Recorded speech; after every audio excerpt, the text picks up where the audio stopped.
جد ما عارفة كيف احكي على انبساطي اليوم وكيف احكي على الشعب المصري. عن جد الشعب المصري ما في منه، فرفوش واللطف. واليوم انا كنت مريضة بس طلعوني برا حالي، انبسطت مع كل الناس اللي اجتني اليوم.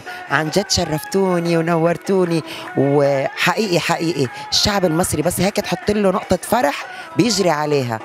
الستات اليوم ايفنت الستات بتاع اسمعنا وسمعنا اليوم عمل ضجة. بدي اياكم كلكم كل الستات المصاروا يشرفوني، كل الناس الموجودة بالقاهرة يشرفوني وينوروني. وعن جد عن جد كل لقاء التقيت فيه اليوم مع اي مدام اجتني او مدموزيل انا فرحت فيها فرحة الدنيا. رقصنا، غنينا، سقفنا، حيصنا مع اسمعنا وسمعنا. تحية من شعب بيروت، الشعب المصري كله، بحبكم.